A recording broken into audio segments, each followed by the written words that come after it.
Shaka apparently used to play for Real Madrid. Is that right? So let's start with them, shall we? Kylian Mbappé, given the number 10 shirt. Yes. What are you expecting from him this season that we didn't see last season? I expect his work rate to be better. I expect his work rate and his communication with his teammates to be a lot better. Because personally, his numbers were excellent, weren't they? He scored 2 yesterday in a friendly match. So I don't doubt that if he stays fit, he'll score another 40 goals.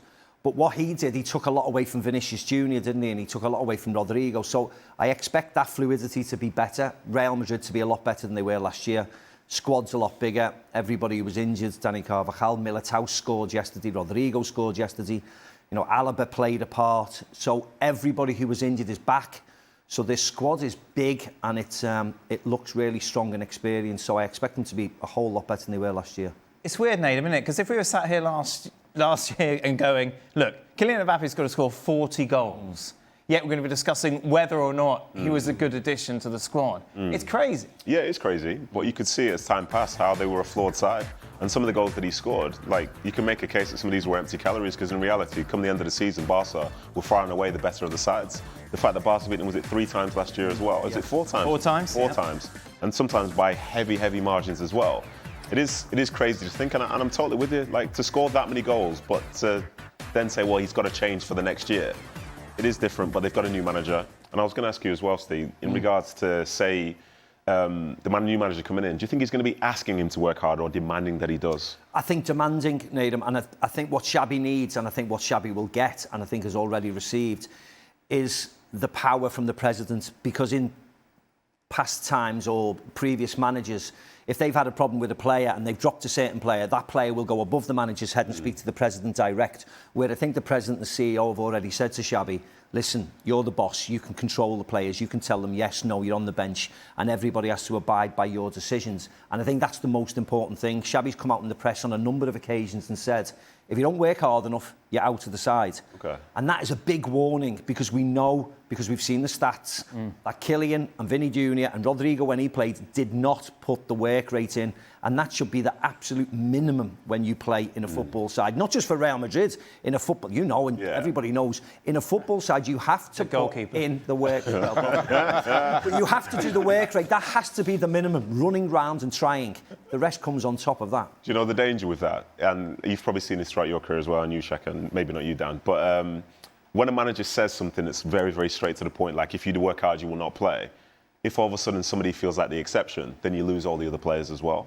So in those words that he mentions, like, we have to see that. Yeah. Because otherwise the other players will be like, well, if he's not going to do it, then why should I have to do it? And then you go back to the problems that you probably saw at the end of last season. Well, I think they've got a real point to prove, haven't they, Madrid? Because we know last year they were poor.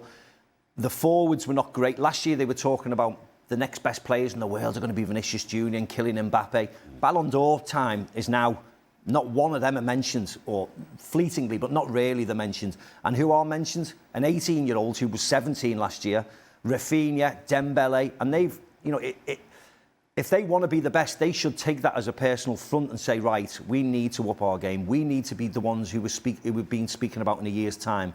And Lamine Yamal's had things to say about Kylian, celebrations, the way he's acted, etc., etc. So I think La Liga could be really tasty this year.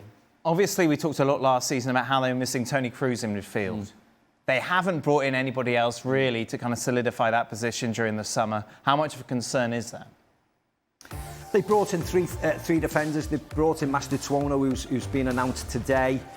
We'll wait and see. They've got, I mean, the amount of midfielders they've got, Dan, is incredible. Someone should be able to sit in that role and play, whether it's a Tchouaméni who has to stand up, a Camavinga who has to stand up, whether Trent will go inside because Dani Carvajal will play. They've certainly got enough options.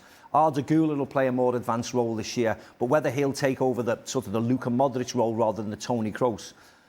But I think in layman's terms, no one can take over Toni Kroos' role. He was too good at what he did. Likewise with Luka Modric, someone has to make that position their own and start again. You know, Pedri's excellent, and he's the best player, he's the best midfielder in Spain at this moment in time, but someone else has to stand up against him, whether that's Bellingham, whether that's Arda Güler, whether that's Fede Valverde who plays central. We will wait and see. Is there any world in which Xavi is not in charge at Christmas? No.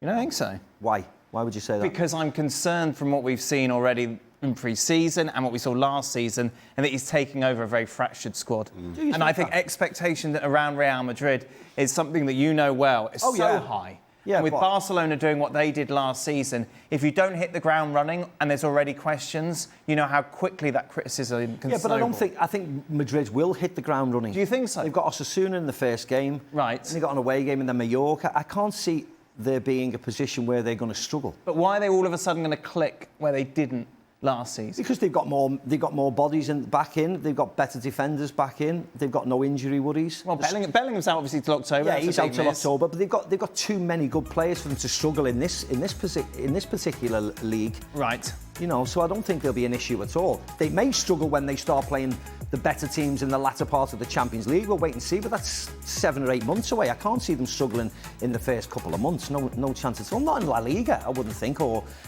late on in September when the Champions League starts. I wouldn't think they'd have a problem at all. What do you think, Shaq? I expected, to Macca's point, you expect things to be tight in the first couple of months. It was last season as well. It's just with that first Clasico, and as the season starts to take shape, you hit a bump in the road. You just wonder how things are going to hold up from a Real Madrid perspective. And now to that point, you've got a new manager coming in Xabi Alonso, and as much as he's demanding of Kylian Mbappé and others, you just wonder how they're going to respond to the previous point. Because Xabi Alonso demanding Kylian Mbappé defend is not unlike what Carlo Ancelotti asked of him. It's not unlike what Luis Enrique asked of him. It's not unlike what Didier Deschamps asked of him. And none of those 3 very good managers were able to get him to do that. You also have the issue of Vinicius Jr., who doesn't defend either, who didn't defend with Carlo Ancelotti, even when he was favourite to win the Ballon d'Or. I know he didn't. So the question is, why does Xabi Alonso come in? All of a sudden, those 2 players do things that we have not seen them do in the entirety of their careers. Now, and that's where the fracture comes, not through the midfield. Yes, Toni Kroos was a miss. Yes, they have defensive replacements this season. But unless you can get a defensive shift out of those 2, I just fear you're going to have the same problems. And I personally don't see it changing. Why has Alonso got the magic wand then? The other great managers? I just think they've got better players. And I think most of the time last year, as much as we're focusing on this moment in time about Kylian Mbappé and Vinny Jr., the problems last year were in defence. If you watch the games, if you watch the early rounds of the Champions League games, it was at right back where Lucas Vazquez had to fill in. And eventually Fede Valverde went back there because they had so many problems. It was when Raul Asensio came back in and had to partner Rudiger, or Rudiger was injured and Tchouameni went back in. Ferland Mendy at left back and then Fran Garcia at left back. They weren't good enough. They've addressed all of those issues in the summer. Dean Howson's come in, Trent's come in, Carreras has come in. So actually they've focused on that area principally, and they've sort of re-recruited Dani Carvajal, Eder Militao, David Alaba. So, as far as I'm concerned, that area where they had huge problems with last year, they've effectively fixed. We'll wait and see if they have fixed it. But they brought in real quality to those areas where they struggled last year. They'll score loads of goals. Whether Kylian and Vinny and Rodrigo work together going forward is another question. They'll still score plenty of goals, but when I watched them in the Champions League lose to Milan, struggle at Dortmund, even though it was the right-back area side of the pitch, that's where they struggled. And it wasn't fair on Lucas Vazquez. They've addressed that this year, and they've strengthened considerably at the back. And I think that'll be the cornerstone, the platform for them to move forward and do well in La Liga. And they've done that, obviously, with Trent, who's made the same move that you did, Liverpool to Real Madrid. If you could offer him any advice on and off the pitch, what would it be? Well, like anybody would, learn the language, integrate with your friends, integrate with your teammates. Adapt to the lifestyle, work hard. I mean, he's a Buddha bar. Excuse me? Buddha bar. What's the Buddha bar? Buddha bar? Apparently some sort of nightclub. It's easy for you to say. Yeah, just the simple things. I mean, it's not rocket science, is it? And do well on the pitch. Everybody appreciates it. As much as people criticised him, he had a really good Club World Cup. He may have struggled in the first game after joining Real Madrid a week before, but so would everybody. But since then, he's been excellent. I've got no problems at all. He'll be a success.